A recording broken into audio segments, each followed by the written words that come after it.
Assalamualaikum warahmatullahi wabarakatuh.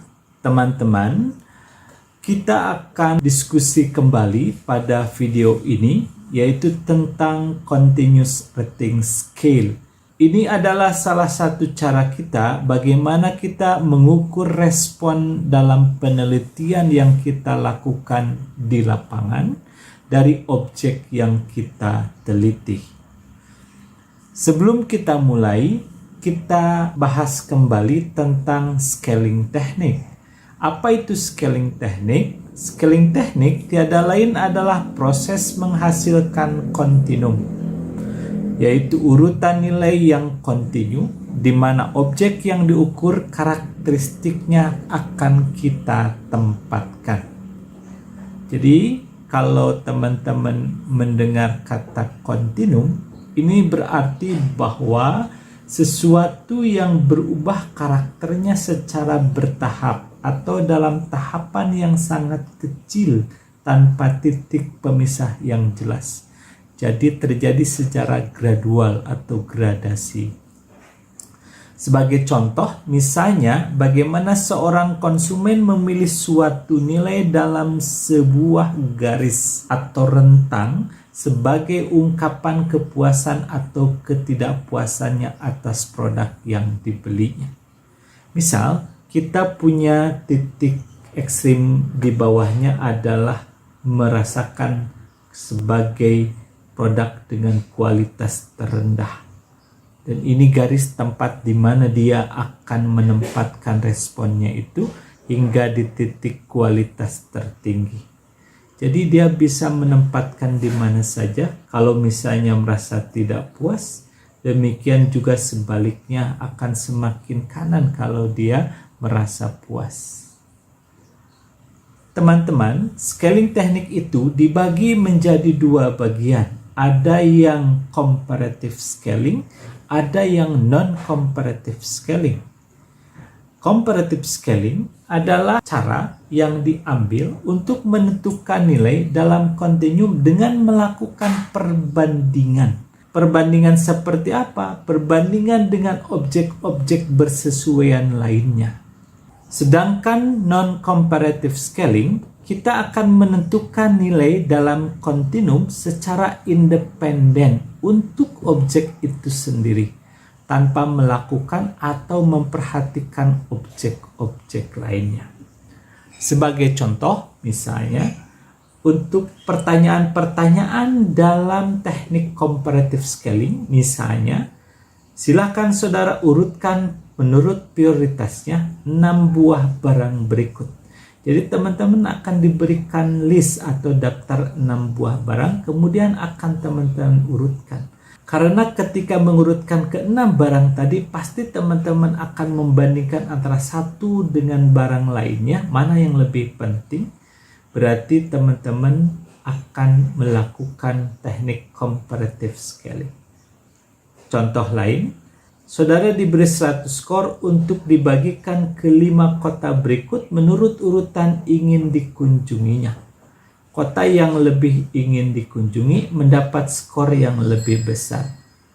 Ingat, karena skornya terbatas, kemudian harus dibagi ke 5 kota, dan kota yang lebih besar mendapat skor itulah yang ingin dikunjungi. Berarti dengan demikian teman-teman harus berpikir, kota mana yang akan mendapat skor lebih banyak, kota mana yang akan mendapat skor lebih sedikit. Contoh kalimat untuk non-comparative scaling adalah dalam rentang 0 sampai 10, bagaimana tingkat kepuasan saudara atas kendaraan bermotor yang dimiliki saat ini. Jadi yang dia nilai hanya kendaraan bermotor yang dia miliki saja. Tidak ada barang lain atau tidak ada kendaraan bermotor punya orang lain. Contoh kedua, misalnya, silakan saudara berikan rating untuk layak atau tidaknya kota X dijadikan sebagai tempat rapat kerja perusahaan. Jadi teman-teman hanya melihat kota X saja, tanpa memperhatikan kota-kota lainnya. pada teknik comparative scaling maupun non-comparative scaling, ada beberapa teknik lagi di bawahnya. Pada comparative scaling ada yang namanya paired comparison, kemudian ada rank order, kemudian ada yang disebut dengan constant sum. Sedangkan di kelompok non-comparative scaling ada yang disebut dengan continuous rating scale, ada yang disebut dengan itemized rating scale. Itemized rating scale terbagi lagi, ada Likert, ada semantic differential, ada staple. Pada bagian ini kita akan bahas tentang continuous rating scale. Apa itu continuous rating scale? Ini adalah pengukuran yang dilakukan di mana responden memberikan rating kepada objek dengan memberikan tanda pada posisi yang sesuai di atas garis yang memiliki rentang dari satu kriteria ekstrim ke kriteria ekstrim lainnya. Contoh, ini ekstrim yang paling atau sangat tidak disukai, kemudian bergerak ke titik ekstrim di sisi kanannya, sangat disukai, dan responden akan menempatkan satu tanda atau pilihan di rentang ini. Continuous rating scale disebut juga dengan istilah lain yaitu graphic rating scale. Bagaimana cara kita menyusun ataupun membuat continuous rating scale? Ada beberapa pilihan jenis tampilan. Ini versi yang pertama. Jadi teman-teman membuat sebuah garis dan hanya ditandai di ekstrim bawahnya, misal sangat kecewa, dan di sisi lain kita tulis sangat puas. Pada garis ini, kemudian responden akan memilih satu posisi yang sesuai dengan apa yang ingin dia ungkapkan. Bisa di sini, atau bisa di sini. Jadi tidak ada batasan, yang jelas antara titik ekstrim yang ada di sebelah bawah atau sebelah kiri dan titik ekstrim yang ada di sebelah kanan. Kemudian ada versi kedua, yaitu tetap ada nilai ekstrim di kiri dan di kanan. Hanya ini kemudian ditambahkan dengan memberikan nilai atau poin. Katakanlah poin yang dipakai ini 100, tapi belum tentu harus 100. Boleh 10, boleh 1000, tergantung ketetapan ataupun ketentuan yang ditentukan oleh si peneliti. Ini pun sama. Dengan bebas, responden bisa menempatkan jawabannya di garis tersebut. Jadi angka yang ada di garis bilangan ini hanya sebagai alat bantu saja untuk barangkali kalau ada responden yang berpikir tentang suatu skor, dia akan bisa lebih tepat menempatkan di garis bilangan dibandingkan dengan versi yang pertama tadi. Versi ketiga sama seperti versi yang kedua, namun ditambah dengan ada beberapa kategori yang disampaikan. Misalkan di antara sangat kecewa dengan sangat puas ini, ada kategori kecewa, kemudian di tengah-tengah netral, dan di sebelah kanannya lagi adalah ungkapan puas. Nah, responden tetap diminta untuk menempatkan jawabannya di garis ini. Setelah kita menentukan versi mana yang akan dipilih, kemudian disusun ataupun dibentuk dalam sebuah kuesioner. Sebagai contohnya, mari kita lihat pertanyaan berikut. Ditanyakan kepada responden, bagaimana tingkat kepuasan saudara untuk barang elektronik yang terakhir dibeli dari sisi tampilan fisik?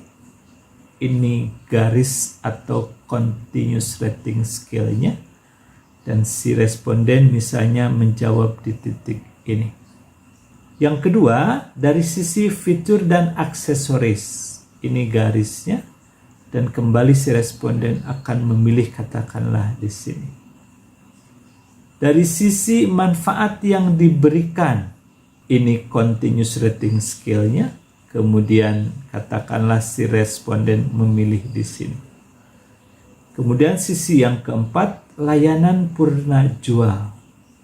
Misalnya ini garis untuk continuous rating scale-nya, kemudian si responden memilih di sini. Nah, teman-teman, ini adalah pilihan yang nanti akan diproses ataupun dianalisis oleh si peneliti. Jadi sekali lagi bahwa responden akan memiliki kebebasan yang tidak terbatas mau menempatkan di titik mana saja sesuai dengan keinginannya. Yang jelas pasti dia akan berpikir dari rentang sangat kecewa, katakanlah untuk kasus ini, sampai dengan sangat puas. Jadi dia ketika semakin mendekati ke titik sangat kecewa, artinya tingkat kepuasannya semakin kecil. Sebagai contoh dari keempat sisi yang dinilai ini, si responden ini menempatkan layanan purna jual tingkat kepuasannya lebih rendah dari aspek-aspek yang lain. Selanjutnya, bagaimana kita membaca hasil yang sudah ditulis dalam garis kontinu dari mulai kondisi sangat kecewa dengan sangat puas seperti ini. Nah, ada beberapa cara. Cara yang pertama dengan menggunakan penggaris. Jadi misalnya ini panjang garis ini adalah 10 cm. Dan kita bisa membaca ada di posisi mana responden menempatkan tanda sebagai tingkat kepuasannya. Jadi kalau misalkan panjang garis untuk memberi rating tadi adalah 10 cm dan skor yang maksimalnya adalah 100, taruhlah dalam aspek ini kita akan beri skor 100, maka jika responden memberikan tanda pada titik 1,5 cm dari titik ekstrem kiri, nah, jadi dari mulai kiri ini kita hitung ternyata ini ada di posisi 1,5 cm. Maka skor ratingnya adalah 1,5 dibagi 10 kali 100. Berarti 0,15 kali 100 sama dengan 15 skornya. Kalau teman-teman menggunakan cara seperti ini, maka skor yang dihasilkan itu adalah berskala pengukuran interval. Ya, karena kita punya rentang, punya titik acuan 0, dan kita bisa menghitung atau menentukan ini. Jadi patokannya tetap kepada penggaris. Hanya memang dari awal harus dipahamkan kepada responden bahwa semakin kiri maka skor semakin rendah dan semakin kanan skor semakin tinggi. Tanpa menyebutkan skor tertingginya pun kepada responden tidak masalah. Yang penting responden benar-benar mengungkapkan kondisi ataupun responnya sesuai dengan yang mereka rasakan. Mari kita lihat contoh tadi yang sudah dikerjakan. Ini adalah untuk aspek layanan purna jual. Tadi ini adalah titik yang ditandai oleh si responden.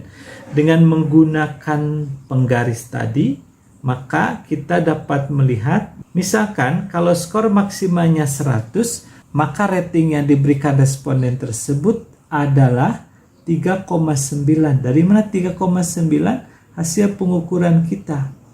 Titiknya ada di sini. Ya, berarti 3,9 dibagi maksimal ini adalah 10 cm, katakanlah seperti itu, kali 100. Berarti 0,39 kali 100 ini adalah 39 skor yang dia berikan untuk tingkat kepuasan dalam sisi layanan purna jual.